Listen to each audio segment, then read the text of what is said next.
Good morning everyone, welcome back to my channel. ಏನಪ್ಪ ಅಂದರೆ ಇವಾಗ ನಿನ್ನೆ ಅಂತೂ ಸಿಕ್ಕಾಪಟ್ಟೆ ಮೋಡ ಆಗಿತ್ತು. ನಾವು ಕೂಡ ಮಳೆ ಬರುತ್ತೆ ಅಂತ ಹೇಳ್ಬಿಟ್ಟು ಸುಮ್ಮನೆ ಆದ್ವಿ. ಮತ್ತು ಗೊಬ್ಬರ ಕೂಡ ಹಾಕಿದ್ವಲ್ಲ, ಮಳೆ ಬಂದರೆ ಇನ್ನೂ ಕೂಡ ಒಳ್ಳೆಯದು ಅಂತ ಅನ್ಕೊಂಡು ನೋಡಿದ್ವಿ. ಮಳೆ ಮೋಡ ಅಂತ ನೋಡಿದ್ರೆ ಸಿಕ್ಕಾಪಟ್ಟೆ ಮೋಡ ಆಗಿತ್ತು, ಮತ್ತು ಅಲ್ಲಲ್ಲೇ ಗುಡುಕ್ತಾ ಇತ್ತು. ಈ ಸತಿನೂ ಮತ್ತೆ ಬ್ಯಾಕಿಂಗ್ ಹೊಡಿಬೇಕಾದ್ರೂ ಕೂಡ ಕೈ ಕೊಡ್ತು ಅಂತಲೇ ಗ್ಯಾರಂಟಿ ಫಿಕ್ಸು. ಫಸ್ಟ್ನೇ ಸತಿಗೆ ಕೂಡ ಅಷ್ಟೇ ಒಂದು 25-30 ಸೆನ್ಸ್ ಬಂದಿತ್ತು. ಈಗಲೂ ಕೂಡ ನಿನ್ನೆ ಒಂದು 10 ಸೆನ್ಸ್ ಬಂದಿರ್ಬೋದು, ಎಷ್ಟು ಅಂದರೆ ಅಷ್ಟೇ. ಅದ್ರ ಮೇಲೆ ಬರಲೇ ಇಲ್ಲ. ಇವತ್ತು ಕೂಡ ಇನ್ನೇನು ಬರುತ್ತೆ ಅಂತ ಅಂದ್ಕೊಂಡ್ವಿ. ಯಾಕೋ ಸಿಕ್ಕಾಪಟ್ಟೆ ಮುಂಜೆಲ್ಲ ಬೀಳ್ತಿರೋದ್ರಿಂದ ಯಾಕೋ ಬರೋ ಥರ ಕಾಣ್ತಾ ಇಲ್ಲ ಅನಿಸುತ್ತೆ. ಹಂಗಾಗಿ ಏನು ಮಾಡೋಣ ಅಂದರೆ ಇವತ್ತಿನ ಸ್ವಲ್ಪ ನೀರು ಹೊಡೆಯೋಣ ಅಂತ ಹೇಳ್ಬಿಟ್ಟು ಬೆಳಗ್ಗೆ ಬೇಗ ಎದ್ಬಿಟ್ಟು ಎಲ್ಲ ಕಡೆನೂ ಕೂಡ ಜಟ್ಟೆಲ್ಲ ಕಟ್ಬಿಟ್ಟು ಇವಾಗ ಸ್ಟಾರ್ಟ್ ಮಾಡಿ ನೀರನ್ನ ಹೊಡಿತಾ ಇದ್ದೀವಿ. ಯಾಕಂದರೆ ಇಲ್ಲಿ ನಾವು ದನಿನ ಗೊಬ್ಬರ ಹಾಕಿದ್ರಿಂದ ನಮ್ಮ ಮನೆ ಕೋಳಿಗಳೆಲ್ಲ ಸಿಕ್ಕಾಪಟ್ಟೆ ಕೆರಿತಾ ಇದ್ದು, ಹಂಗಾಗಿ ಇವಾಗ ಇಲ್ಲಿಗೂ ಕೂಡ ನೀರನ್ನ ಹೊಡಿತಾ ಇದ್ದೀವಿ. ಏನಾರ ನೀರು ಹೊಡಿಲಿಲ್ಲ ಅಂದಿದ್ರೆ ದನಿನ ಗೊಬ್ಬರದಲ್ಲಿರೋಂಥ ಸಾರಾಂಶ ಗಿಡಗಳಿಗಾಗಲಿ ಭೂಮಿಗಳಿಗಾಗಲಿ ಹೋಗಿ ಬಿಡ್ತಾನೆ ಇರಲಿಲ್ಲ. ಕೋಳಿಗಳು ಎಲ್ಲ ಕೂಡ ಕೆರೆದು ಹಾಕ್ತಾಯಿದ್ದು. ಹಂಗಾಗಿ ಈಗ ಕಟ್ಬಿಟ್ಟು ಬೆಳಗ್ಗೆ ಬೇಗ ನೀರು ಹೊಡೆಯೋಕ್ಕೆ ಶುರು ಮಾಡಿದ್ದೀವಿ. ಇವಾಗ ಬಂದು ನಾವೆಲ್ಲ ಫಸ್ಟು ರೋಬಸ್ಟ ಕೊಡ್ಕೋಣ ಅಂತ ಹೇಳ್ಬಿಟ್ಟು ರೋಬಸ್ಟಕ್ಕೆ ಹೊಡಿತಿದ್ದೀವಿ. ಹಾಗೆ ಇದ್ರ ಮಧ್ಯೆ ಒಂದೊಂದು ಅರೇಬಿಕಾ ಗಿಡನೂ ಕೂಡ ಹಾಕಿದ್ವಿ. ಅವು ಕೂಡ ಇದ್ರ ಜೊತೆನೇ ಬರಲಿ ಅಂತ. ಇವಾಗ ನೀವು ನೋಡ್ತಾ ಇರ್ಬೋದು ಮುಂಜಾನೆ ಮಂಜು ಯಾವ ಥರ ಕಾಣ್ತಾ ಇದೆ ಅಂತ. ಇವಾಗಿನ ಮೇಲ್ಗಡೆ ಒಂದು ಶಿಫ್ಟೆಲ್ಲ ಕಟ್ಬಿಟ್ಟು ಎಲ್ಲ ಹೊಡೆಯೋಕ್ಕೆ ಬಿಟ್ಟು ಈಗ ಮತ್ತೆ ಅಡಿಕೆ ಗಿಡದೊಳಗೆ ಸ್ವಲ್ಪ ರೋಬಸ್ಟ ಹಾಕಿದ್ವಿ. ಇವಾಗ ಅಡಿಕೆ ಗಿಡಕ್ಕೂ ಕೂಡ ಹೊಡೆದಂಗೆ ಆಗುತ್ತೆ, ಮತ್ತು ಗೊಬ್ಬರಿಗೂ ಕೂಡ ಹೊಡೆದಂಗೆ ಆಗುತ್ತೆ, ಮತ್ತು ಬ್ಯಾಕಿಂಗ್ ಕೂಡ ಕೊಟ್ಟಂಗೆ ಆಗುತ್ತೆ ಅಂತ ಹೇಳ್ಬಿಟ್ಟು ಇವಾಗ ಇಲ್ಲೂ ಕೂಡ ಹೊಡೆಯೋಕ್ಕೆ ಜೆಟ್ನ ಕೂಡ ಜೋಡಿಸ್ಕೊತಾ ಇದ್ದೀನಿ, ಮತ್ತು ಪೈಪ್ನ ಕೂಡ ಜೋಡಿಸಿದ್ದೀವಿ. ಇವಾಗ ಎಲ್ಲೂ ನೀವು ನೋಡ್ಬೋದು ಅಡಿಕೆ ಗಿಡ ಎಲ್ಲ ಸ್ವಲ್ಪ ದೊಡ್ಡದಿರೋದ್ರಿಂದ ಎಲ್ಲ ಜೆಟ್ ಲೆವೆಲ್ಗಿದ್ದಾವೆ. ನೀರು ಹೊಡೆದಿದ್ದ ನೀರೆಲ್ಲ ಕರೆಕ್ಟಾಗಿ ಅಡಿಕೆ ಗಿಡಕ್ಕೆ ಬೀಳ್ತವೆ. ಎಲ್ಲ ಗಿಡಗಳಿಗೆ ಅಷ್ಟು ದೂರ ಹೋಗೋಕ್ಕೆಲ್ಲ ಬಿಡೋದಿಲ್ಲ, ಅಡಿಕೆ ಗಿಡಗಳೆಲ್ಲ ತಡೀತವೆ. ಹಂಗಾಗಿ ಏನೂ ಮಾಡೋಕ್ಕಾಗಲ್ಲ. ಆ ಕಡೆ ಈ ಕಡೆ ಹೆಂಗಾರ ಇಟ್ಬಿಟ್ಟು ಹೊಡೆದ್ರಾಯ್ತು ಅಂತ ಹೇಳ್ಬಿಟ್ಟು ಇವಾಗ ಇಲ್ಲೂ ಕೂಡ ಕಟ್ಟೋಕ್ಕೆ ಅಂತ ಶುರು ಮಾಡಿದ್ದೀನಿ. ಯಾಕಂದರೆ ಈಗ ಒಂದು ಕಡೆ ಕಟ್ಬಿಟ್ಟು ನಾವು ಇನ್ನೊಂದು ಕಡೆ ಹೊಡೆಯೋಕ್ಕೆ ಮತ್ತೆ ರೆಡಿ ಮಾಡ್ತಾಯಿದ್ರೆ ನಾವು ಅದನ್ನು ಆಫ್ ಮಾಡಿದ ತಕ್ಷಣ ಮತ್ತೆ ಇಲ್ಲಿ ಬೇಗ ಪೈಪ್ ಲೈನ್ ಎಲ್ಲ ಜೋಡಿಸ್ಕೊಂಡಿದ್ರೆ ಜೆಟ್ ಒಂದು ಕಟ್ಬಿಟ್ಟು ಬೇಗ ಸ್ಟಾರ್ಟ್ನ ಮಾಡ್ಬೋದು. ಮತ್ತು ಜೆಟ್ಟು ಕೂಡ ನಾವು 2ನೇ ಇಟ್ಕೊಂಡ್ರೆ ಸಾಲೋದಿಲ್ಲ, ಒಂದು 4ನೇ ಇಟ್ಕೊಂಡಿರ್ಬೇಕು. ಯಾಕಂದರೆ ಈಗ ಒಂದು 2 ಹೊಡಿತಾ ಇದ್ರೆ ಒಂದು ಸೈಡು, ಇನ್ನೊಂದು ಸೈಡಿಗೆ ನಾವು ಪೈಪ್ ಎಲ್ಲ ಜೋಡಿಸ್ಕೊಬಿಟ್ಟು ಜೆಟ್ ಎಲ್ಲ ಕಟ್ಕೊಂಡಿದ್ರೆ ಬರೀ ಕಲೆಕ್ಷನ್ ಮಾತ್ರ ಚೇಂಜ್ ಮಾಡ್ಬೋದು. ನಾವು ಕೂಡ ಈಗ ಆ ಥರ ಮಾಡ್ಕೊಂಡಿದ್ದೀವಿ. ಹಂಗಾಗಿ ಈಗ 2 ಜೆಟ್ ಹೊಡೆಯೋಕ್ಕೆ ಅಂತ ಹೇಳ್ಬಿಟ್ಟು ಕಟ್ಟು ಬಂದಿದ್ದೀನಿ. ಅದಾದ ನಂತರ ಈಗ ಇಲ್ಲೂ ಕೂಡ 2 ಜೆಟ್ನ ಕಟ್ಟೋಕ್ಕೆ ಅಂತ ಹೇಳ್ಬಿಟ್ಟು ಬಂದು ಈಗ ಕಟ್ಟೋಕ್ಕೆ ಶುರು ಮಾಡಿದ್ದೀನಿ. ನೀವು ನೋಡ್ಬೋದು ಯಾವ ಥರ ಇದ್ದಾವೆ, ಯಾವ ಥರ ನಮ್ಮ ತೋಟದಲ್ಲಿ ಗಿಡಗಳಿದ್ದಾವೆ ಅಂತ. ಇವಾಗ ಬ್ಯಾಕಿಂಗ್ ಹೊಡೆಯಲಿಲ್ಲ ಅಂದರೆ ಈಗ ಏನಾದ್ರು ಮತ್ತೆ ಮೊಗ್ಗುಗಳು ಉಳಿದಿರುತ್ತಲ್ಲ, ಫಸ್ಟ್ ರೌಂಡಲ್ಲಿ ನೀರು ಸಾಲದಲ್ಲೇ ಅಥವಾ ಅರಳ್ದಲ್ಲೇ ಇರೋ ಅಂಥದ್ದು, ಅವಕ್ಕೂ ಕೂಡ ಒಳ್ಳೆಯದು. ಹಂಗಾಗಿ ಇವಾಗ ಬ್ಯಾಕಿಂಗ್ನ ಹೊಡೆಯೋಕ್ಕೆ ಅಂತ ಹೇಳ್ಬಿಟ್ಟು ಎಲ್ಲ ಕಡೆನೂ ಕೂಡ ಸ್ಟಾರ್ಟ್ ಮಾಡಿದ್ದೀವಿ. ಇದೆಲ್ಲ ಕಟ್ಟೆಲ್ಲ ಆಗ್ತಿದ್ದಂಗೆ ಈಗ ಬೆಳಗ್ಗೆನೇ ಬೇಗ ಎದ್ಬಿಟ್ಟು ಒಂದು ಶಿಫ್ಟ್ ಕಟ್ಟಿದ್ದೆ, ಅದು ಕೂಡ ನೀರನ್ನ ಆಫ್ ಮಾಡಬೇಕಾಗಿತ್ತು. ಹಾಗಾಗಿ ಇವಾಗ ನಮ್ಮ ಕೆರೆ ಹತ್ರ ಬಂದಿದ್ದೀನಿ. ನೀವು ನೋಡ್ಬೋದು ನಮ್ಮ ಕೆರೆ ಯಾವ ಥರ ಕಾಣ್ತಾ ಇದೆ ಅಂತ. ಬೆಳಗ್ಗೆ ಮೋಡ ಇರೋದ್ರಿಂದ ಮಂಜು ಇರೋದ್ರಿಂದ ಇಡೀ ಮಂಜೆಲ್ಲ ಪೂರ್ತಿ ಕೆರೆ ಸುತ್ತ ಜಾಗಗಳಲ್ಲೆಲ್ಲ ಕೂಡ ಮುಚ್ಕೊಬಿಟ್ಟಿದೆ, ಏನು ಎತ್ತ ಅನ್ನೋದೇ ಕಾಣಲ್ಲ. ಇಷ್ಟೊತ್ತು ಬೆಳಗ್ಗೆ ಹೊತ್ತು ಎಲ್ಲ ಬೇಗ ಹೋಗಿ ಹೊಡೆಯೋದ್ರಿಂದ ಕೆಲಸ ಕೂಡ ಸಾಗುತ್ತೆ. ಮತ್ತು ಇನ್ನೊಂದು ಆನೆಗೇನೆ ಏನೋ ಇಲ್ಲ ನಮ್ಮ ಕಡೆ, ಹೆಂಗೋ ಅದೃಷ್ಟ. ಆನೆ ಎಲ್ಲ ಇದ್ದಿದ್ರೆ ಬೆಳಗ್ಗೆ ಹೊತ್ತು ಬೇಗ ಎದ್ಬಿಟ್ಟು ಮತ್ತು ರಾತ್ರಿ ಎಲ್ಲ ನೀರು ಹೊಡೆಯೋಕ್ಕೆ ಆಗ್ತಾ ಇರಲಿಲ್ಲ, ಸಿಕ್ಕಾಪಟ್ಟೆ ತೊಂದರೆ ಆಗೋದು. ಈಗ ಆನೆ ಇಲ್ದಿದ್ರಿಂದ ಈಗ ಎಲ್ಲ ಕಡೆಯೂ ಕೂಡ ಹೊಡ್ಕೊಳಕ್ಕೆ ನಮಗೆ ಬೇಗ ಹೊಡ್ಕೊಳಕ್ಕೆ ಸುಲಭ ಆಗಿದೆ. ಈಗ ಮಳೆ ಕೈ ಕೊಡ್ತಲ್ಲ, ಏನು ಮಾಡೋಕ್ಕಾಗಲ್ಲ, ಹೊಡಿಬೇಕು. ಇನ್ನು ಹೊಡೆಯಲಿಲ್ಲ ಅಂದರೆ ಫಸಲು ಉಳಿಸ್ಕೊಳಕ್ಕಾಗಲ್ಲ. ಹಂಗಾಗಿ ಈಗ ಫಸ್ಟ್ನೇ ಶಿಫ್ಟ್ ಕಟ್ಟಿದ್ದನ್ನ ಆಫ್ ಮಾಡಿಬಿಟ್ಟು ಈಗ ಇನ್ನೊಂದು ಕಡೆಗೆ ಜಾಯಿಂಟ್ ಮಾಡಿಬಿಟ್ಟು ಸ್ಟಾರ್ಟ್ ಮಾಡೋಣ ಅಂತ ಹೇಳ್ಬಿಟ್ಟು ಬಂದಿದ್ದೀನಿ ಕೆರೆ ಹತ್ರ. ಇವಾಗ ಮತ್ತೆ ಸ್ಟಾರ್ಟ್ ಮಾಡಿಬಿಟ್ಟು ಈಗ ಇನ್ನೊಂದು ಕಡೆ ಶಿಫ್ಟ್ ಕೆಳಗೆ ಅಡಿಕೆ ಗಿಡದೊಳಗೆ ಕಟ್ಟಿದ್ದಾರ, ಈಗ ಅಲ್ಲಿಗೆ ಹೋಗ್ತಾ ಇದ್ದೀನಿ. ಯಾಕಂದರೆ ಅಡಿಕೆ ಗಿಡದೊಳಗೆ ಯಾವ ಥರ ಆರ್ತಿದೆ ಏನು ಎತ್ತ ಅಂತ ನೋಡಬೇಕಲ್ಲ. ಈಗ ಅಡಿಕೆ ಗಿಡ ಎಲ್ಲ ಜೆಟ್ ಲೆವೆಲ್ಗೆ ಇರೋದ್ರಿಂದ ಜೆಟ್ಟಲ್ಲಿ ಬರೋ ನೀರನ್ನ ನಾವು ಭೂಮಿಗೆ ಹೋಗೋಕ್ಕೆ ಅಷ್ಟು ಬಿಡೋದಿಲ್ಲ, ದೂರಕ್ಕೆಲ್ಲ ಆರೋಗ್ಯಕ್ಕೆ ಬಿಡೋದಿಲ್ಲ, ಅಲ್ಲಲ್ಲೇ ತಡೆಯುತ್ತೆ. ಹಂಗಾಗಿ ಈಗ ಅಲ್ಲಿಗೆ ಹೋಗ್ತಾ ಇದ್ದೀನಿ ನೋಡೋಣ ಅಂತ ಹೇಳ್ಬಿಟ್ಟು. ನೋಡಿ ಈಗ ನೀವು ಕೂಡ ನೋಡ್ಬೋದು ಯಾವ ಥರ ಆರ್ತಾ ಇದೆ ಅಂತ. ಒಂದೊಂದು ಅಡಿಕೆ ಗಿಡ ತಡೆಯೋದ್ರಿಂದ ಒಂದು ಸ್ವಲ್ಪ ದೂರಕ್ಕೆಲ್ಲ ಹೋಗ್ತಿಲ್ಲ, ಒಂದೊಂದು ಗಿಡಕ್ಕೂ ಕೂಡ ಬೀಳ್ತಾ ಇಲ್ಲ. ಅವಾಗ ಆ ಕಡೆ ಈ ಕಡೆ ಬೇಲಿ ಸೈಡ್ಗೆಲ್ಲ ಇಟ್ಬಿಟ್ಟು ಮತ್ತೆ ಒಂದೊಂದು ಸತಿ 1 ಗಂಟೆ 2 ಗಂಟೆ ಜಾಸ್ತಿ ಹೊಡಿಬೇಕಾಗಿ ಬರುತ್ತೆ.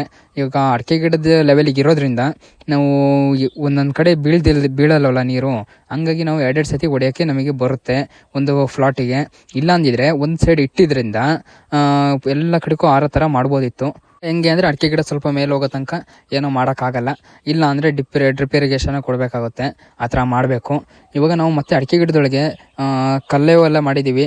ಯಾಕಂದರೆ ನೀರು ಕೂಡ ಒಂದೊಂದು ಸತಿ ಮಳೆಗಾಲದಲ್ಲೆಲ್ಲ ನಿಲ್ಲಬಾರ್ದು, ಶೀತ ಆಗುತ್ತೆ. ರೋಬಸ್ಟಕ್ಕೆಲ್ಲ ಸಿಕ್ಕಾಪಟ್ಟೆ ಶೀತ ಆದರೆ ಉದುರುತ್ತೆ, ಎಲೆ ಎಲ್ಲ ಉದುರುತ್ತೆ.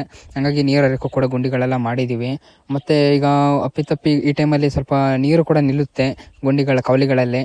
ಯಾಕಂದರೆ ಅಡಿಕೆ ಗಿಡಕ್ಕೆಲ್ಲ ಈ ಟೈಮಲ್ಲೆಲ್ಲ ನೀರು ಬೇಕಲ್ಲ, ಹಂಗೆ ಈಗ ಅದಕ್ಕೂ ಕೂಡ ಉಪಯೋಗ ಆಗುತ್ತೆ. ಇದೆಲ್ಲ ಆಗ್ತಿದ್ದಂಗೆ ಕಟ್ಟಿಬಿಟ್ಟು ಇವಾಗ ನಾವು ನಮ್ಮ ತೋಟದಲ್ಲಿ ಸ್ವಲ್ಪ ಧೂಳೆರ್ತೆ ಮಾಡ್ತಿದ್ದಾರೆ. ಅಲ್ಲಿಗೆ ಹೋಗೋಣ ಬನ್ನಿ, ತೋರಿಸ್ತೀನಿ ಧೂಳೆರ್ತೆ ಯಾವ ಥರ ಮಾಡ್ತಿದ್ದಾರೆ ಅಂತ. ಇದು ಧೂಳೆರ್ತೆ ಮಾಡ್ತಿರೋದು ನಮ್ಮ ಅರೇಬಿಕಾ ತೋಟದಲ್ಲಿ. ಅವೆಲ್ಲ ಅರೇಬಿಕಾ ಗಿಡಗಳೆಲ್ಲ ದೊಡ್ಡ ದೊಡ್ಡವು. ಅದಕ್ಕೂ ಕೂಡ ನಾವು ಫಸ್ಟ್ ರೌಂಡೆಲ್ಲ ನೀರನ್ನ ಹೊಡೆದಿದ್ವಿ. ಇವಾಗ ಮತ್ತೆ ಬ್ಯಾಕಿಂಗ್ನ ಕೂಡ ಹೊಡಿಬೇಕು. ಇವಾಗ ಧೂಳೆರ್ತೆ ಮಾಡ್ತಿರೋದ್ರಿಂದ ನಾವು ನೀರನ್ನ ಹೊಡೆಯೋಕ್ಕಾಗೋದಿಲ್ಲ. ಎರ್ದಿರೋ ಹಳೆಗಳೆಲ್ಲ ಒಣಗಬೇಕು. ಹಾಗಾಗಿ ಒಂದು 2 ದಿವಸ ಹೋಗಬೇಕು. 2 ದಿವಸ ಆದ ನಂತರ ನಾವು ಅಲ್ಲಿಗೆ ನೀರನ್ನ ಹೊಡಿಬೇಕು, ಒಣಗಬೇಕು. ಹಂಗಾಗಿ ಏನಾದ್ರು ಅಪ್ಪಿತಪ್ಪಿಗೆ ಹೊಡೆದ್ವಿ ಅಂದರೆ ಅಥವಾ ಮಳೆನೇ ಬಂತು ಅಂತ ಇಟ್ಕೊಳ್ಳಿ, ಮತ್ತೆ ಈಗೇನು ಧೂಳೆರ್ತೆ ಮಾಡಿಸಿದೀವೋ, ಏನು ಹಳೆಗಳೆಲ್ಲ ಹೋಗಿ ಬತ್ತಿರ್ತಾವೋ ಅವೆಲ್ಲ ಮತ್ತೆ ಚಿಗುರಕ್ಕೆ ಶುರು ಆಗುತ್ತೆ. ಅವೆಲ್ಲ ಕಂಪ್ಲೀಟ್ ಒಣಗೋ ತನಕ ಅಲ್ಲಿಗೂ ಕೂಡ ನಾವು ನೀರು ಹೊಡೆಯೋಕ್ಕೆ ಹೋಗಲ್ಲ. ಅಲ್ಲೂ ಕೂಡ ಒಳ್ಳೆ ಫಸಲು ಇದೆ. ಮತ್ತು ಹೋದ್ಸತಿ ಮಳೆ ನೀರು ಸೆಟ್ ಆಗ್ದಲೆ ಮತ್ತು ನಾವು ನೀರು ಹೊಡೆದಿದ್ದು ಏನಾದ್ರು ಸ್ವಲ್ಪ ಬೀಳ್ದಲೇ ಇರೋವಂಥದ್ದು ಒಂದೊಂದು ಮಗ್ಗು, ಮತ್ತು ಏನಾದ್ರು ಮಸ್ತಾಗಿ ಮಗ್ಗು ಬರೋ ಅಂಥವಿದ್ದರೆ ಅವೆಲ್ಲ ಕೂಡ ಉಳಿದಿರುತ್ತೆ.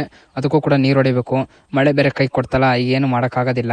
ಧೂಳೆರ್ತೆ ಮಾಡಬೇಕಾದ್ರಂತೂ ಕಂಪ್ಲೀಟಾಗಿ ನೋಡ್ಕೊತಾನೆ ಇರಬೇಕು. ಈಗ ನಮ್ಮ ತೋಟದಲ್ಲಿ ಒಂದು 5-6 ಜನ ಬಂದಿದ್ದಾರೆ ಧೂಳೆರ್ತೆ ಮಾಡೋಕ್ಕೆ. ಸೇರೋ ಜಾಸ್ತಿ ಜನ ಆದರೂ ಕೂಡ ಎಲ್ಲ ಕಡೆಯಿಂದ ನೋಡೋಕ್ಕನಕ್ಕೆ ಆಗೋದಿಲ್ಲ. ಯಾಕಂದರೆ ಗಿಡ ಸಂದಿ ಆಗಲಿ, ಮೆಣಸಿನ ಬೀಳ ಹತ್ರ ಆಗಲಿ ಅಲ್ಲಲ್ಲೇ ಉಳಿಸ್ಬಿಡ್ತಾರೆ. ಒಂದ್ಸತಿ ಅವ್ರಿಗೂ ಕೂಡ ತಪ್ಪಿಗೆ ಗೊತ್ತಾಗೋದಿಲ್ಲ, ಪಕ್ಕದವ್ರು ಎರ್ಕತಾರೆ ಅಂತ ಬಿಡ್ತಾರೆ. ಹಂಗೂ ಕೂಡ ಆಗುತ್ತೆ. ಹಂಗಾಗಿ ನಾವು ನೋಡ್ಕೊತಾ ಇದ್ರೆ, ಹೇಳ್ತಾ ಇದ್ರೆ ಅವ್ರಿಗೂ ಕೂಡ ತುಂಬ ಹೆಲ್ಪ್ ಆಗುತ್ತೆ. ಹಂಗಾಗಿ ಇಲ್ಲೊಬ್ರು ಕೂಡ ಇದ್ದು ನೋಡ್ಕೊತಾ ಇದ್ದಾರೆ. ಇದೆಲ್ಲ ಆಯ್ತಿದ್ದಂಗೆ ಮಾಡೋ ಹೊತ್ತಿಗೆ ಟೈಮ್ ಬಂದು 10-11 ಗಂಟೆ ಆಗೋಗಿತ್ತು. ಇವಾಗ ಫಸ್ಟ್ ಮೆಣಸೆಲ್ಲ ಕುಯ್ದಾದ ನಂತರ ನಾವು ಪಲ್ಪರೆಲ್ಲ ಮಾಡಿಸ್ಬಿಟ್ಟು ಅದನ್ನು ಕೂಡ ಒಣಗಾಕಿ ನೀರೆಲ್ಲ ಕಲಿಸ್ಬಿಟ್ಟು ಒಣಗಾಗಿ ಮುಚ್ಚಿದ್ವಿ.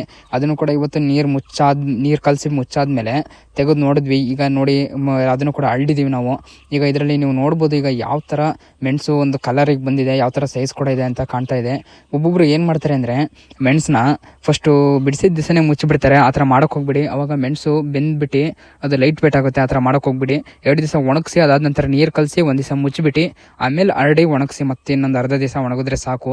ಈಗ ನೀವು ನೋಡ್ಬೋದು ನಮ್ಮ ಮೆಣಸನ್ನ ಯಾವ ಥರ ಇದೆ ಅಂತ, ಎಷ್ಟು ಕಲರ್ ಆಗಿದೆ ಮತ್ತು ಸೈಜ್ ಕೂಡ ಚೆನ್ನಾಗಿದೆ. ಹಾಗಾಗಿ ನಾವು ಪ್ರತಿ ವರ್ಷ ಕೂಡ ಇದೇ ಥರ ಮಾಡ್ತೀವಿ. ನೀವು ಯಾರು ಕೂಡ ಈ ಥರ ಬಿಡಿಸಿದ ದಿವಸನೇ ಮುಚ್ಚಿಬಿಟ್ಟು ಬೇಯಿಸಿ ಒಣಗಿಸ್ತಾ ಇದ್ರೆ ಆ ಥರ ಯಾರು ಕೂಡ ಮಾಡೋಕ್ಕೆ ಹೋಗಬೇಡಿ. ಇದೆಲ್ಲ ಮಾಡಿ ಇದೆಲ್ಲ ಕಾಲಾಡ್ಕೊಡ್ತಿದ್ದಂಗೆ ಎಲ್ಲ ಕಡೆನೂ ಕೂಡ ನೀರು ಕೂಡ ಹೊಡೆದು ಮುಗಿಯೋಕ್ಕೆ ಬರ್ತಾ ಇತ್ತು. ರೋಬಸ್ಟಕ್ಕೆ ಮಾತ್ರ ಹಂಗಂತ ಹೇಳ್ಬಿಟ್ಟು ಅರೇಬಿಕಾ ತೋಟಕ್ಕೆಲ್ಲ ಹೊಡೆದು ಮುಗ್ಸೋಕ್ಕಾಗಿಲ್ಲ. ಇವಾಗ ಈ ಕಡೆ ಎಲ್ಲ ಪಟ್ಟೆ ಎಲ್ಲ ಕೂಡ ಮುಗ್ದಿತ್ತು. ನೀವು ಬನ್ನಿ, ಈಗ ಕೆರೆ ಹತ್ರ ಹೋಗ್ತಾ ಇದ್ದೀನಿ. ಕೆರೆ ಹತ್ರ ಬಂದ್ಬಿಟ್ಟು ಈಗ ಆ ಕಡೆಗೆಲ್ಲ ಮುಗಿದಾಗಿತ್ತು. ಹಂಗಾಗಿ ಇವಾಗ ಈ ಕಡೆಗೆಲ್ಲ ಜಟ್ಟು ಪೈಪು ಎಲ್ಲ ತಂದುಬಿಟ್ಟು ಈ ಕಡೆಗೂ ಕೂಡ ಕಟ್ತಾ ಇದ್ದೀವಿ. ಇವಾಗ ನೀವು ನೋಡ್ಬೋದು ಈ ಕಡೆ ಒಂದು ಪಟ್ಟೆ ಮಾತ್ರ ಉಳಿದಿದೆ. ಇದೊಂದು ಹೊಡೆದ್ಬಿಟ್ರೆ ಇವತ್ತಿನ ಕಂಪ್ಲೀಟ್ ಕೆಲಸ ಮುಗ್ದಂಗೆ. ಇನ್ನು ಅರೇಬಿಕಾಗೆ ಮಾತ್ರ ಹೊಡೆಯೋಕ್ಕಿರುತ್ತೆ. ಅರೇಬಿಕಾ ಧೂಳೆರ್ತೆ ಮಾಡ್ತಿರೋದ್ರಿಂದ ನಾವು 1-2 ದಿವಸ ಬಿಟ್ಟು ಆರಾಮಾಗಿ ನಿಧಾನಕ್ಕೆ ಹೊಡಿತೀವಿ. ಅದೆಂಗೋ ಆಗುತ್ತೆ. ರೋಬಸ್ಟ ಮಾತ್ರ ತಡೆಯೋದಿಲ್ಲ. ಯಾಕಂದರೆ ಹೆವಿ ಬಿಸಿಲಿರೋದ್ರಿಂದ ಮತ್ತು ಮಳೆ ಕೂಡ ಬರ್ದಲ್ಲೇ ಇರೋದ್ರಿಂದ ರೋಬಸ್ಟಕ್ಕೆ ಆದಷ್ಟು ನಾವು ನೀರನ್ನ ಕೊಡ್ತಾನೆ ಇರಬೇಕು. ರೋಬಸ್ಟಕ್ಕೆ ಮೇನ್ ಅಂದರೆ ನೀರು ಕೊಡ್ತಾ ಇರಬೇಕು ಮತ್ತು ಗೊಬ್ಬರ ಹಾಕ್ತಾ ಇರಬೇಕು. ಇದೆರಡೇ ಇಂಪಾರ್ಟೆಂಟ್ ಇರೋದು. ಇನ್ನು ಬಾಕಿ ಕೆಲಸ ಎಲ್ಲ ಮಾಡ್ತಾ ಇರ್ತೀವಲ್ಲ, ಅದೇನೋ ಸಿಂಪಲ್ ಕೆಲಸಗಳು ಮಾಡ್ಕೋಬೋದು. ಇವೆರಡು ಮಾತ್ರ ಈ ಟೈಮಲ್ಲಿ ಚೆನ್ನಾಗಿ ನೋಡ್ಕೊಂಡ್ರೆ ಒಳ್ಳೆ ಫಸಲು, ಒಳ್ಳೆ ಇಳುವರಿ, ಒಳ್ಳೆ ಕಾಫಿ ಕೂಡ ಬಿಡುತ್ತೆ. ಹಂಗಾಗಿ ಇದು ಬಂದು ಇವಾಗ ಕಟ್ಟಿ ಇಲ್ಲೂ ಕೂಡ ಎಲ್ಲ ಸ್ಟಾರ್ಟ್ ಮಾಡಿದ್ವಿ. ಇದು ಬಂದು ಲಾಸ್ಟ್ನೇ ಪಟ್ಟೆ. ನಾವು ಕಂಪ್ಲೀಟ್ ರೋಬಸ್ಟಾಗೆ ಹೊಡೆದು ಮುಗಿಸೋತ್ತಿಗೆ ಇವತ್ತಿಗೆ 2 ದಿವಸ ಆಯಿತು. ಇವಾಗ ಇದು ಬಂದು ಫೈನಲ್ಲು. ಇದೊಂದು ಶಿಫ್ಟ್ ಇದೆ. ಇದೊಂದು ಹೊಡೆದು ಮುಗಿಸ್ಬಿಟ್ರೆ ಕಂಪ್ಲೀಟಾಗಿ ಮುಗೀತು. ಮತ್ತು ಇನ್ನೊಂದು ಅಡಿಕೆ ಗಿಡದೊಳಗೆ, ಸಣ್ಣ ಅಡಿಕೆ ಗಿಡದೊಳಗೆ ಅದಕ್ಕೂ ಕೂಡ ಹಾರಿರಲಿಲ್ಲ. ಅದಕ್ಕೆ ಕೂಡ ಇನ್ನು ರೋಡ್ ಸೈಡ್ಗೂ ಕೂಡ ಕಟ್ಟಿದ್ದೀನಿ. ಒಂದು ಸ್ವಲ್ಪ ಬೇಲಿ ಸೈಡಲ್ಲಿ ಬಿದ್ದಿರಲಿಲ್ಲ. ಹಂಗಾಗಿ ಅರ್ಧ ಹೊಡೆಯೋ ಹಂಗೆ ನೀರು. ಅದನ್ನು ಕೂಡ ತೋರಿಸ್ತೀನಿ ತಡೀರಿ ಯಾವ ಥರ ಕಟ್ಟಿದ್ದೀನಿ ಅಂತ. ಇದೆಲ್ಲ ಆಯ್ತಿದ್ದಂಗೆ ಈಗ ಸೀದಾ ನಮ್ಮ ತೋಟದಲ್ಲಿ ಸ್ವಲ್ಪ ಧೂಳೆರ್ತೆ ಮಾಡ್ಸೋಕ್ಕೆ ಇವತ್ತು ಕೂಡ ಬಂದಿದ್ದಾರೆ. ಅವ್ರ ಹತ್ರ ಹೋಗಿ ನೋಡ್ಕೊಬರೋಣ ಬನ್ನಿ. ಯಾರ್ಯಾರು ಬಂದಿದ್ದಾರೆ ಅಂತ ನಿಮಗೆ ಏನಾದ್ರು ಗೊತ್ತಿದ್ರೆ ಕಮೆಂಟ್ ಮಾಡಿ, ವಿಡಿಯೋದಲ್ಲಿ ತೋರಿಸ್ತೀನಿ. ಈಗ ಸೀದಾ ಬಂದೆ ತೋಟಕ್ಕೆ. ಇವಾಗ ನೋಡಿ ಧೂಳೆರ್ತೆ ಎಲ್ಲ ಕೂಡ ಮಾಡ್ತಾ ಇದ್ದಾರೆ. ಮತ್ತು ಕಾಫಿ ಗಿಡಗಳು ಕೂಡ ನೀವು ನೋಡ್ಬೋದು, ಎಲ್ಲ ಕೂಡ ಒಳ್ಳೆ ಫಸಲಿದೆ. ಮತ್ತು ಇದಕ್ಕೂ ಕೂಡ ನಾವು ಮಳೆ ಬರಲಿಲ್ಲ ಅಂದರೆ ಮತ್ತೆ ಬ್ಯಾಕಿಂಗ್ ಕೂಡ ಹೊಡೆಯಬೇಕಾಗುತ್ತೆ. ಧೂಳೆರ್ತೆ ಎಲ್ಲ ಆಗಿ 1-2 ದಿವಸ ಒಣಗಾದ ನಂತರ ಹೊಡಿತೀವಿ. ಇವಾಗ ನೋಡಿ ಧೂಳೆರ್ತೆ ಯಾವ ಥರ ಮಾಡ್ತಿದ್ದಾರೆ ಅಂತ ನೋಡಿ. ಇಷ್ಟು ಮಾಡಿಸಿದ್ರೆ ಸಾಕಾ, ಇಲ್ಲ ಇನ್ನೂ ಏನಾರು ಎರಸ್ಬೇಕಾ ಏನೋ ಅನ್ನೋದನ್ನ ಕೂಡ ಕಮೆಂಟ್ ಮಾಡಿ. ಇವ್ರು ಬಂದು ಇಲ್ಲೇ ನಮ್ಮ ಪಕ್ಕದೂರವರು, ಕಿಸ್ಕೂಲಿಯವರು ಎಲ್ಲ ಕೂಡ ಚೆನ್ನಾಗಿ ಮಾಡ್ತಾ ಇದ್ದಾರೆ. ಎಲ್ಲ ಕೂಡ ಚೆನ್ನಾಗಿ ಎರಿತಾ ಇದ್ದಾರೆ. ಗಿಡದಡಿ ಆಗಲಿ, ಎಲ್ಲ ಆಗಲಿ, ಮೆಣಸಿನ ಬೆಳೆ ಆಗಲಿ ಎಲ್ಲೂ ಕೂಡ ಬಿಡ್ತಾ ಇಲ್ಲ. ಯಾಕಂದರೆ ನಾವು ಮನೆಯವ್ರೊಬ್ರು ನಿತ್ತಿ ನೋಡಿ ಮಾಡಿಸಿದಾಗ ಈ ಥರ ನೀಟಾಗಿ ಎಲ್ಲ ಕೂಡ ಮಾಡ್ತಾರೆ. ಈಗ ಅವ್ರು ಚೆನ್ನಾಗಿ ಮಾಡ್ತಾ ಇಲ್ಲ ಅಂತೇನು ಹೇಳ್ತಾ ಇಲ್ಲ, ಅಪ್ಪಿ ಉಳಿತವೆ. ಹಂಗಾಗಿ ಒಬ್ಬರು ಇದ್ದು ನಿತ್ತಿ ನೋಡಿ ಮಾಡಿಸ್ಬೇಕು. ಇವರು ಕೂಡ ನಮ್ಮಾಗೆ ಬೆಳಗ್ಗೆ ಬೇಗ ಎದ್ಬಿಟ್ಟು ಬೆಳಗ್ಗೆ ಬೇಗ ಬಂದಿದ್ರು. ನಾವು ಕೂಡ ಬೆಳಗ್ಗೆ ಬೇಗ ಎದ್ದು ನೀರು ಹೊಡೆದ್ರೆ ಗಿಡಕ್ಕೂ ಕೂಡ ತಂಪು ಅಂತ ಹೇಳ್ಬಿಟ್ಟು ನಾವು ಕೂಡ ಹೇಗೆ ಮಾಡ್ತೀವೋ ಹಂಗೆ. ಮತ್ತು ಬಿಸಿಲಾದ್ಮೇಲೆ ಕೆಲಸ ಮಾಡೋಕ್ಕೆ ಕೂಡ ಆಗೋದಿಲ್ಲ, ಯಾರಿಗೂ ಕೂಡ ಇಂಟ್ರೆಸ್ಟ್ ಬರೋದಿಲ್ಲ. ಯಾಕಂದರೆ ಬಿಸಿಲು ಹೊಡೆತಕ್ಕೆ ಏನು ಕೆಲಸ ಮಾಡೋಕ್ಕೂ ಏನೋ ಒಂಥರ ಅನಿಸುತ್ತೆ. ಹಂಗಾಗಿ ಇವಾಗ ಇವ್ರಿಗೂ ಕೂಡ ನಾವು ಬೆಳಗ್ಗೆ ಬೇಗ ಬಂದಿರ್ತಾರೆ ಅಂತ ಹೇಳ್ಬಿಟ್ಟು ಟೀ ಎಲ್ಲ ಕೊಡ್ತೀವಿ. ಮತ್ತು ತಿಂಡಿ ಹೊತ್ತಿಗೆ ಎಲ್ಲ ಅವ್ರ ಮನೆಗೆ ಹೋಯ್ತಾರೆ. ತಿಂಡಿ ಆದಮೇಲೆ ಮತ್ತೆ ಇನ್ನೂ ಮಾಡೋಕ್ಕಾಗಲ್ಲ ಅಂತ ಹೇಳ್ಬಿಟ್ಟು ಹಂಗಾಗಿ ಟೀ ಎಲ್ಲ ಕೊಟ್ಟು ನೋಡಿಬಿಟ್ಟು ನೀಟಾಗೆಲ್ಲ ಮಾಡಿಸ್ಕೊತಾ ಇದ್ದೀವಿ. ಅಲ್ಲೆಲ್ಲ ಮುಗಿಸ್ಕೊಂಡು ಬಂದೆ ಸೀದಾ ಮನೆ ಹತ್ರ. ಇವಾಗ ಮತ್ತೆ ಇನ್ನು ಬೇಲಿ ಸೈಡೆಲ್ಲ ಸ್ವಲ್ಪ ನಮ್ಮ ಸಣ್ಣ ಅಡಿಕೆ ಗಿಡದಲ್ಲಿ ಅಡಿಕೆ ಗಿಡ ಎಲ್ಲ ತಡೆದ್ಬಿಟ್ಟು ಬಿದ್ದಿರಲಿಲ್ಲ. ಹಂಗಾಗಿ ಇವಾಗ ಬೇಲಿ ಸೈಡಿಗೆಲ್ಲ ಜಟ್ ಕಟ್ಬಿಟ್ಟು ಇಲ್ಲೂ ಕೂಡ ಹೊಡೆಯೋಕ್ಕೆ ಶುರು ಮಾಡಿದ್ದೀನಿ. ನೀವು ನೋಡ್ಬೋದು ಜಟ್ಟು ಬೇಲಿ ಸೈಡಿಗಾರೆ ನಾನು ಯಾವ ಥರ ಕಟ್ಟಿದ್ದೀನಿ ಅಂತ. ಈ ಕಡೆಗೆ ಅರ್ಧ ನಮ್ಮ ತೋಟದೊಳಗೆ ಮಾತ್ರ ಹೊಡಿಬೇಕು, ಆ ಥರ ಜಟ್ನ ಸೆಟ್ಟಿಂಗ್ಸ್ ಮಾಡಿದ್ದೀವಿ. ಮತ್ತು ಹೊರಗಡೆಗೂ ಕೂಡ ಕೂಡ ಹೊಡೆದಿಲ್ದಂಗೆ ಮಾಡಿದ್ದೀವಿ. ಹೊರಗಡೆ ಅಷ್ಟೇ ನೀರೇನು ಆರೋದಿಲ್ಲ, ಯಾಕಂದರೆ ಎಲ್ಲ ರೋಡಿಗೆ ಏನು ಬೆಳೆದಿಲ್ಲ ಏನಿಲ್ಲ, ಸುಮ್ಮನೆ ರೋಡಿಗೆ ಕುಡಿಯೋಕೆ ಮಾಡೋದು, ತೋಟ ಕುಡಿಬೇಕಲ್ಲ. ಹಾಗಾಗಿ ನಿಮಗೆಲ್ಲರಿಗೂ ಗೊತ್ತು, ನಾನು ಹೇಳ್ತಿರೋದೇನು ಹೊಸ್ದಾಗೇನು ಹೇಳ್ತಾ ಇಲ್ಲ, ಎಲ್ಲ ಮಾಡಿರೋ ಕೆಲಸಗಳನ್ನೇ ಹೇಳ್ತಾ ಇರೋದು. ಈ ವಿಡಿಯೋ ಮಾಡೋಕ್ಕೆ ಉದ್ದೇಶ ಏನಪ್ಪ ಅಂದರೆ, ಈಗ ನಮಗೆ ಗೊತ್ತಿರೋ ಐಡಿಯಾ ಅಂತ ನಾವು ಮಾಡಿರ್ತೀವಿ, ಅಥವಾ ಈಗ ಒಬ್ಬೊಬ್ಬರಿಗೆ ಇನ್ನೊಂಥರ ಐಡಿಯಾ ಇರುತ್ತೆ, ಮತ್ತು ಇನ್ನೊಂಥರ ಏನಾದರೂ ಹೊಸ ಹೊಸ ಟೆಕ್ನಾಲಜಿಗಳಿರುತ್ತೆ, ಅದನ್ನು ಕೂಡ ಒಬ್ಬೊಬ್ಬರು ನಮಗೆ ಕೂಡ ತಿಳಿಸ್ಕೊಡ್ತಾರೆ ಅನ್ನೋ ಕಾರಣಕ್ಕಾಗಿ ನಾವು ಕೂಡ ಈ ಥರ ವಿಡಿಯೋ ಮಾಡಿ ಎಲ್ಲರ ಜೊತೆನೂ ಕೂಡ ಹಂಚ್ಕೋತೀವಿ. ಮತ್ತು ಈಗ ನಾವು ಮಾಡೋದ್ರಿಂದ ಕೂಡ ಇನ್ನೊಬ್ರಿಗೂ ಕೂಡ ಯೂಸ್ ಆಗ್ಬೋದು. ಅಪ್ಪಿತಪ್ಪಿ ಯಾರಿಗಾದ್ರೂ ಯೂಸ್ ಆಗ್ತಿದೆ ಅನ್ನೋದ್ರೆ ಈ ವಿಡಿಯೋ ನೋಡ್ತಾ ಇದ್ರೆ ಪ್ರತಿಯೊಬ್ಬರು ಕೂಡ ಕಮೆಂಟ್ ಮಾಡಿ. ಈಗ ಹೇಳಿದ್ನಲ್ಲ, ನಿನ್ನೆ ಕೂಡ ನಮ್ಮ ಊರಲ್ಲೆಲ್ಲ ಸೋಮವಾರ ಮೋಡ ಆಗಿತ್ತು, ಮಳೆ ಬರಲಿಲ್ಲ ಅಂತ. ಅದೇ ನಮ್ಮ ಕಡೆಗೆ ಬರ್ದಿದ್ದ ಮಳೆ ಬೇರೆ ಕಡೆಗೆ ಯಾವ ಥರ ಬಂದಿದೆ ಅಂತ ತೋರಿಸ್ತೀನಿ ಬನ್ನಿ. ಹಾಸನಿಗಂತೂ ಸಿಕ್ಕಾಪಟ್ಟೆ ಬಂದಿದೆ ಮಳೆ. ಅಲ್ಲ ಹಿಮಾಲಯ ಆಗ್ಬಿಟ್ಟಿದೆ ಹಾಸನ, ಆ ಥರ ಆನೆಕಲ್ಲೆಲ್ಲ ಬಿದ್ದಿದೆ. ಅದ್ರ ಒಂದು ವಿಡಿಯೋನ ಸಂದಾಗ ಹಾಕ್ತೀನಿ, ನೋಡ್ಕೊಂಡು ಬನ್ನಿ. ಸೊ ಎಲ್ಲರೂ ನೋಡಿದ್ರಿ ಈಗ ವಿಡಿಯೋದಲ್ಲಿ ಯಾವ ಥರ ಬಂದಿದೆ, ಏನು ಎಷ್ಟು ಆನೆಕಲ್ಲು ಬಿದ್ದಿದೆ ಎಲ್ಲದೂ ಕೂಡ ಗೊತ್ತಾಗಿದೆ. ಸೊ ಹಂಗಾಗಿ ಈ ವಿಡಿಯೋನ ಇಲ್ಲಿಗೆ ಏನು ಮಾಡ್ತಾ ಇದ್ದೀನಿ. ಮತ್ತೆ ನೆಕ್ಸ್ಟ್ ವಿಡಿಯೋದಲ್ಲಿ ಮತ್ತೆ ಹೆಚ್ಚಿನ ಇನ್ಫಾರ್ಮೇಷನ್ ಇದೆ ಮತ್ತೆ ಸಿಗ್ತೀನಿ. ಅಲ್ಲಿವರೆಗೂ ಪ್ರತಿಯೊಬ್ಬರು ಕೂಡ ಇನ್ನೂ ವಿಡಿಯೋ ನೋಡಿದ್ಮೇಲೆ ಯಾರು ನಮ್ಮ ಚಾನಲ್ಗೆ ಸಬ್ಸ್ಕ್ರೈಬ್ ಆಗಿಲ್ಲ, ಸಬ್ಸ್ಕ್ರೈಬ್ ಆಗಿ ಸಪೋರ್ಟ್ ಮಾಡಿ ಅಂತ ಹೇಳ್ತಾ ಥ್ಯಾಂಕ್ ಯು.